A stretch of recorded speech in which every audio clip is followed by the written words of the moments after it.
ازيكم عاملين ايه؟ يا رب تكونوا بخير. دلوقتي الساعة 9 بالليل وانا كنت في حوار صغير مع نفسي كده، انه ليه انا بسوف، ليه بأجل الحاجات، ليه بحب ازنق نفسي بمعنى اصح. يعني على سبيل المثال، احنا النهاردة الاثنين، انا باخد كورس برنامج كده للكلية، فكل اسبوع بينزل محاضرتين.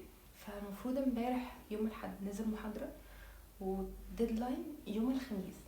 فانا كان عندي وقت متاح في اليوم امبارح ان انا اشتغل في التاسك ده واسلمه امبارح عادي، بس لمجرد ان انا اخدت مثلا شويه افكر ان لسه الديدلاين يوم الخميس فانا قدامي وقت كتير، فاليوم خلص وما عملتهوش.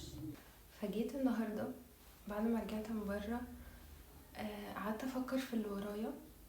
اوكي، انا كل يوم في الكليه بيبقى عندي تسليمات، بس ممكن تكون تسليمات اقدر اعملها في يوميها. لكن مثلا انا عندي يوم الاحد تسليمه المشروع التحكم، هي تسليمه سيمي فاينل. فانا في دماغي انه لسه بدري ولسه ما بداتش في الشغل بتاع التسليمه ده، وعارفه ان هو هياخد وقت مني، بس انا مش عارفه انا ليه سايبه نفسي لحد مثلا يوم السبت. فكنت قاعده بفكر انا ليه بسوف، ليه بستنى طول ما انا لسه في قدامي وقت. انا عقلي مرتاح، بيحاول يبعد عني اي حاجه اللي هو عايز، يعني محتاجه اعملها في الوقت ده. انا بيكون متاح قدامي ان انا اعملها، يعني زي ما قلت ان انا كان ممكن اقعد اعمل التاسك امبارح بتاع الكورس، بس انا مخي ادالي اشارات ان هو لسه بدري على الديدلاين. فمفيش مشكله لما نستنى شويه. بقعد اسوف انه مثلا طول اليوم اسوف انه انا مثلا هتفرج على حلقه المسلسل دي وبعدين اعملها، انا هاكل بعدين اعمله، واليوم بيخلص وانا ما عملتهوش. وعشان انا طول اليوم بقول ان انا هعمل حاجه الاول وبعدين اعمله، وعارفه في نفس الوقت ان لسه بدري، فانا مش فلود ان هو خلاص الحاجه دي هتتسلم مثلا بكره. ف يعني اخدت قرار على نفسي انه انا لازم احل المشكله دي. فالاول قعدت اسيرش الاول انه ليه بنسوف والتسويف ده عباره عن ايه وحلول ليه، وقررت ان انا مش هسيب نفسي للنقطه دي، لان التسويف زي ما بيقولوا هو اكبر عدو للانسان. وبمجرد ما انت بتقدر تتعامل معاه او تحل المشكله دي، يعني بيأثر على حياتك بإيجابية كبيرة جدا. فالتاسك اللي انا كنت المفروض اعمله امبارح والديدلاين بتاعه لسه يوم الخميس، انا قررت ان انا النهارده انا قلت ان احنا النهارده الاثنين، قررت ان انا اقعد اعمله النهارده. والمشروع اللي هيتسلم سيمي فاينل يوم الاحد الجاي انا قررت اشتغل فيه بكره جنب الشغل الديزاين اللي هيتسلم بعد بكره. يعني عندي ديزاين هيتسلم يوم الاربعاء، وعندي تاسكات برضه هتتسلم الخميس، بس دي بتبقى تاسكات صغيره كده، مشاريع صغيره يعني للمواد في الكليه، فبكون قادره اعملها في اليوم واقدر اعمل جنبها حاجه. فقررت ان انا التاسك اللي هيتسلم يوم الخميس هقعد اشتغل فيه النهارده وابعته النهارده، والشغل اللي هيتسلم يوم الاحد هشتغل فيه على مدار الايام اللي جايه، علشان هو هياخد شويه وقت يعني، لان هو كذا حاجه. وانا بدور يعني على الاسباب وكده، فقررت اشارككم الحاجات اللي انا استفدت منها واللي خلتني اقدر اعالج تفكيري في حوار التسويف، او اعالج نقطة التسويف بصفة عامة، ان انا ازاي ما بقاش بسوف وازاي اخلص اللي ورايا. فاستنوا لاخر الفيديو بعد ما اوريكم شوية لقطات وانا بشتغل يعني اشارككم بيها، هقول لكم ازاي انا عالجت نقطة التسويف. خليني دلوقتي اكلمكم على اللي انا هسلمه النهارده، اللي هو المفروض الديدلاين بتاعه يوم الخميس. ده كورس ريفت انا باخده كل اسبوع، بينزل لي محاضرتين، وكل محاضرة بتبقى ممكن تاسك، ممكن تاسكين، ممكن 3 على حسب يعني.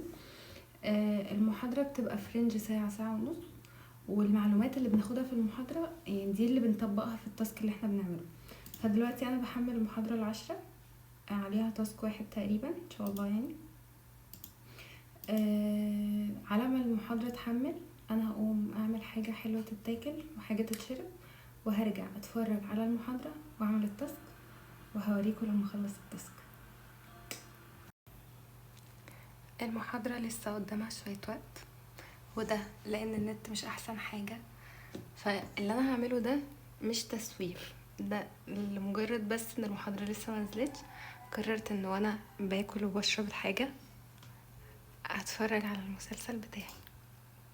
ده مش تسويف، ده مش تسويف. هنتعامل مع الريلينج اللي هو الهاند ريل اللي بيكون جوه سلالم، وكمان هنتعلم ازاي نرسم رامب، زي كان الرامب ده رامب معاقين مثلا او الهانديكاب، او زي نرسم رامب مثلا رامب العربيات، او رامب اللي بيكون في الجاردن مثلا، وهكذا.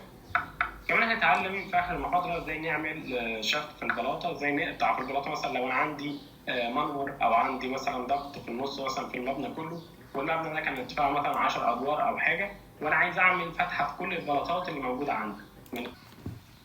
قررت الصراحة ما شاركوش اكتر من كده، ووقف الفيديو لحد هنا.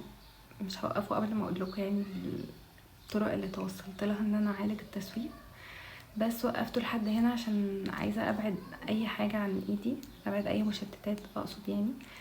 عايزة الموبايل بعيد عني لان المحاضرة طلعت مهمة جدا وانا مستنية الجزء ده من بدري. فحاسة ان انا هنجز اكتر لو ما صورتش يعني. بس قبل ما اقفل الفيديو زي ما قلت لكم، انا هقول لكم على الطرق اللي وصلت لها ان انا ازاي اعالج التسويف. اول حاجه وهي ان احنا هنكلم نفسنا بصوت عالي. يعني مثلا هتقول لنفسك قوم خلص الحاجه اللي وراك، قوم اعمل الحاجه اللي وراك، عشان انت لو ما عملتهاش الحاجات هتتراكم علينا، وده هيتسبب في ان احنا هنتحط في ضغط ممكن ما نكونش قده، ممكن بسبب ما نكونش عارفين نبدا في الحاجه اللي ورانا. فدي اول خطوه بنعملها. تاني نقطة ودي مهمة جدا، هي ان احنا هنركز على الوقت، مش هنركز على الكمية اللي ورانا. يعني مش هنركز على المهمة اللي عندنا، بمعنى انه ما تجيش تبدأ بانه تقول انا ورايا مذاكرة كتير، انا متراكم عليا كذا، ده في كذا وفي كذا. لا، احنا ممكن نبدأها بطريقة بسيطة، ان انت مثلا هتقول انا هذاكر 25 دقيقة وهاخد بريك. لان لو بدأت بالطريقة اللي هو انا ورايا كتير جدا، ده هيحطك في لود ان انت برضو مش عارف تبدأ منين. تالت نقطة حاسة انه هيكون فيها اختلاف في وجهات نظر ما بيني وما بين ناس كتير، وهي ان انا شايفة ان احنا نبدأ بالحاجة السهلة. ابدأ بالحاجة السهلة المحببة ليك، على عكس معظم الناس دايما بيقولك ابدأ بالحاجة الصعبة. بس انا مش شايفة كده تماما، انا شايفة عكس كده، انه انا لو بدأت بالحاجة السهلة ممكن يعني، لان اصلا المشكلة دايما بتبقى في البداية، المشكلة بتبقى في اول ستيب.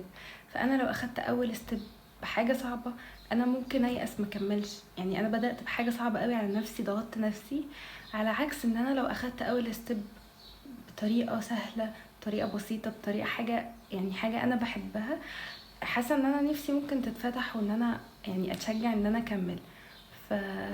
علشان دايما المشكله بتكون في البدايه، فانا شايفه ان احنا نبدا بالحاجه السهله اللي احنا بنحبها. رابع نقطه، وانا شايفه ان دي مستحيل يبقى فيها اختلاف وجهات نظر، وهي ان ابعد عنك اي حاجه ممكن تشتتك، ممكن تلهيك. زي ما كنت بقول لكم دلوقتي، المحاضره عشان طلعت مهمه قوي، فانا عايزه ابعد الموبايل عن ايدي، عشان عارفه ان هو طول ما هو جنبي السوشيال ميديا خداعه، يعني ما بتحسش بالوقت. ممكن تفتح نوتيفيكيشن ورا التاني هتلاقي الوقت اتسرق منك وانت مش واخد بالك. فبنبعد عننا اي حاجه مسببه للتشتت او ان هي تلهيك، موبايل، تلفزيون، وهكذا. يعني دي نقطه مهمه جدا جدا، اوعوا تقعوا في فخ الموبايل. خامس نقطه والاخيره، هي انك تحط مكافأة لنفسك. حط مكافأة لنفسك في حالة انك خلصت التاسكات اللي وراك. دي استراتيجية فعالة جدا، وانا بحب الحوار ده جدا جدا الصراحة، لان كان في اوقات كتير قوي بيشجعني. يعني مثلا هتقول لنفسك انا لو خلصت المشروع ده في الديدلاين اللي انا حاطه لنفسي او اللي محطوط لي، او خلصت التاسكات بتاعه اليوم، انا هحط مكافأة لنفسي، حاجة بقى انت بتحبها. انا مثلا يعني ممكن لو خلصت شغل اليوم بكون حاطه مكافأة لنفسي ان هو هقوم مثلا اعمل حاجه حلوه تتاكل واقعد اتفرج على حاجه بتضحك، حاجه حلوه. يعني مكافئتك على حسب الحاجه اللي هتغير مودك او هتخليك تحس انك فصلت فعلا، او هتحس ان انت بتكافئ نفسك. تتفرج على حاجه، تنزل تخرج، تلعب جيمز، اي حاجه. بجد دي استراتيجيه فعاله جدا جدا جدا وبتنفع، وصدقوني هتكون حاجه يعني سبورت ليكوا. جربوها. وزي ما قلت لكم ان التسويف من اكبر العادات السيئة على الاطلاق، فلو انت عرفت تتعامل معاه وعرفت تحله، ده هيأثر بشكل ايجابي جدا على حياتك. ما تسيبوش نفسكم للتسويف. وبس، وده كان فيديو النهاردة، وشكرا انكم كملتوا الفيديو للاخر، واتمنى تكونوا استفدتوا. ولو عايزين نتكلم في حاجة تانية ممكن تكتبولي في الكومنتس تحت.